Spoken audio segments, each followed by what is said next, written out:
첫 번째 경기 유니온 베를린 대 브레멘 분석 시작해보겠습니다. 우니온 베를린은 3-5-2 포메이션을 가동하며 중원 밀집과 빠른 전방 압박을 통해 주도권을 노리는 스타일이며 홀러바흐와 스카크가 좌우 윙백 포지션에서 왕성한 활동량을 보이며 일리치가 전방 압박과 마무리를 담당하고 있고, 그러나 유라노비치, 정우영, 레이트, 스코프, 캡라인의 부상으로 인해 스쿼드 뎁스가 약화되었고 공격 전개 속도와 결정력에서도 다소 무거운 흐름을 보이고 있다.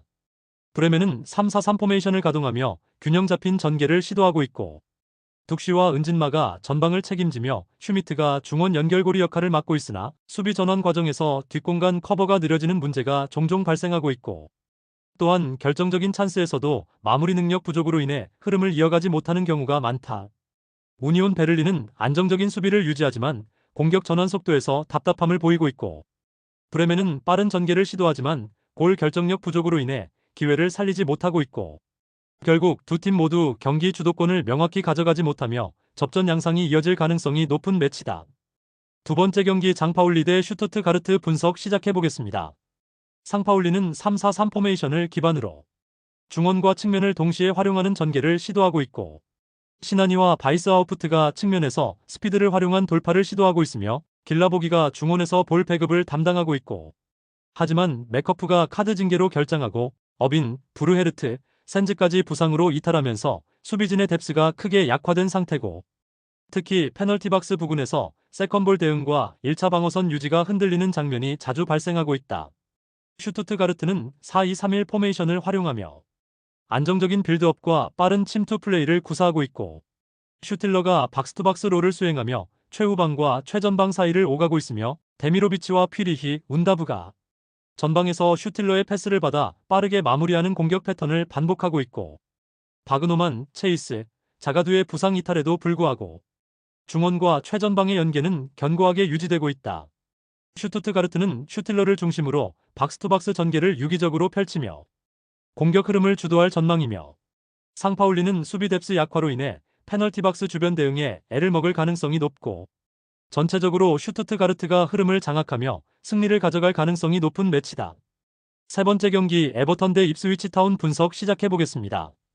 에버튼은 4-2-3-1 포메이션을 기반으로 하며 두쿠레와 해리슨이 2선에서 적극적으로 박스 침투를 시도하고 있고, 전방에서는 베투가 활동량과 제공권을 바탕으로 기회를 만들어내고 있으며 전체적인 압박 조직도 역시 안정적으로 유지되고 있고, 중원 수비에서는 게예가 후방 커버에 집중하며 수비 전환 시에도 빠른 리커버리를 통해 실점 위험을 줄이고 있고, 칼버트 르윈, 타코우스키 등 주요 자원이 이탈했지만 홈 경기에서는 강한 수비 집중력과 미드필더의 활동량으로 주도권을 확보하는 경향이 뚜렷하며, 입스위치 타운은 4-4-1 포메이션을 바탕으로 델랍과 엔시소를 중심으로 한 역습 전개를 시도하고 있고, 그러나 존슨, 데이비스의 징계 이탈과 수비 라인의 부상 여파로 인해 측면 수비 집중력이 급격히 저하되고 있고, 특히 하프라인에서 압박을 버티지 못하고 곧바로 2선 침투를 허용하는 장면이 반복되고 있으며 중원 수비 범위 역시 협소해진 모습이며, 전방에서의 연결이 단조롭고 후반 체력 저하 이후 실점 가능성이 높아지는 전개 흐름이 반복되고 있다. 에버튼은 조직적인 압박과 침투 중심 전개가 유기적으로 연결되는 팀이며 홈에서는 경기 흐름을 주도할 수 있는 확률이 높고,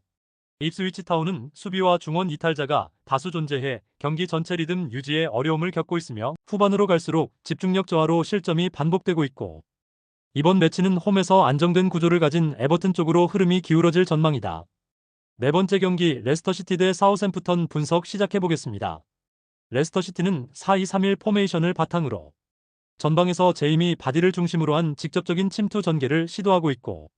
엘 칸누스와 부오나노테는 2선에서 속도감 있는 패스 전개와 공간 침투를 통해 박스 안에서의 위협을 만들어내고 있으며 중원 압박에서도 높은 활동량으로 상대 빌드업을 차단하는 흐름을 유지 중이며, 히카르두 페레이라 등의 이탈이 아쉽긴 하지만 홈 경기에서는 전반적으로 수비 집중력과 템포 조절에서 이점을 보이고 있고, 특히 선제 득점 이후 라인을 내리며 운영하는 안정적인 경기 운영 능력이 두드러진다. 사우스햄튼은 3백을 기반으로 한 3-4-3 포메이션을 활용하고 있으나 수비 조직력이 매끄럽지 못한 흐름이 반복되고 있고, 중앙 수비와 윙백 간 커버 간격이 벌어지며 측면 공간이 자주 노출되고 있으며, 공격 전개에서는 스튜어트와 페르난데스의 연계가 단조롭고 술레마나의 단독 돌파에 의존하는 장면이 잦고,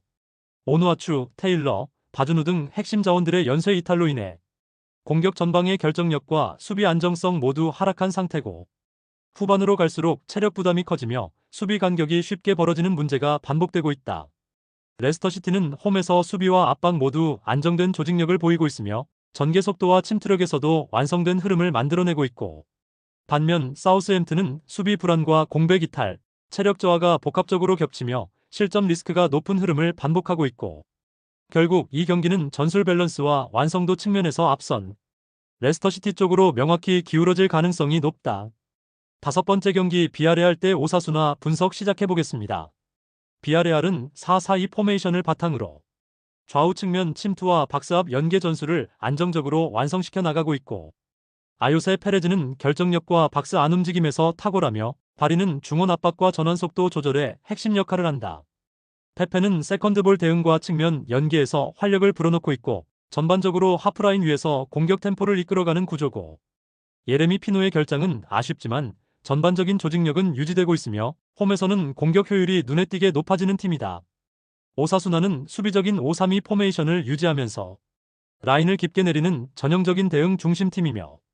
부디미르는 제공권을 중심으로 타깃 역할을 맡고 있으나 전반적인 전개 속도는 매우 느린 편이며, 중원에서는 오로지가 템포를 조절하고 있지만 측면 커버와 하프 스페이스 대응이 불안정하며 전환 속도도 답답하고,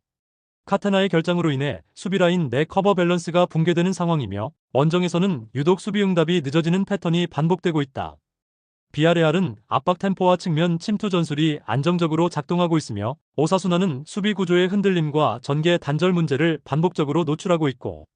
전체적인 전술 완성도와 홈 응집력에서 비아레알이 확실한 우위를 점하고 있다. 여섯 번째 경기 네이메온 대 빌럼 분석 시작해보겠습니다. 네이메온은 4-2-3-1 포메이션을 기반으로 높은 점유율과 측면 전개를 중심으로 경기를 운영하는 팀이며, 시오가이가 최전방에서 마무리를 담당하고 있으며 반크루이와 우아이사가 이선 침투와 공격 연결을 맡고 있고, 샌들러와 드 위트의 부상 이탈은 아쉽지만 기본적인 빌드업 완성도와 측면 돌파 능력은 여전히 안정적으로 유지되고 있고, 특히 홈에서는 높은 압박과 빠른 박스 침투를 통해 초반부터 상대 수비를 흔드는 전개가 자주 연출되고 있다. 빌렘투는 4-2-3-1 포메이션을 유지하지만 최근 경기력은 심각하게 흔들리고 있고, 보킬라가 공격을 이끌고 있으나 메르벨트와 캐로의 지원이 매끄럽지 못해 전방 연결이 원활하지 않고, 산드라, 티르판, 마티유의 부상 이탈로 인해 수비 조직력과 중원 압박 강도가 크게 약화된 상황이며, 특히 빌렘투는 최근 8연패에 빠지며 수비 집중력 붕괴와 세컨볼 대응 실패가 반복되고 있다. 네이메오는 시오가이와 반크루이를 중심으로 빠른 전환과 높은 점유율을 앞세워 초반부터 경기를 주도할 가능성이 높고, 빌렘투는 연패의 늪에 빠지면서 수비 조직과 심리적 안정 모두가 크게 흔들리고 있어 네이메온의 압박을 견디기 어려운 상황이며, 결국 전체적인 경기 판세는 네이메온이 주도하는 방향으로 흘러갈 가능성이 매우 높은 매치업이다.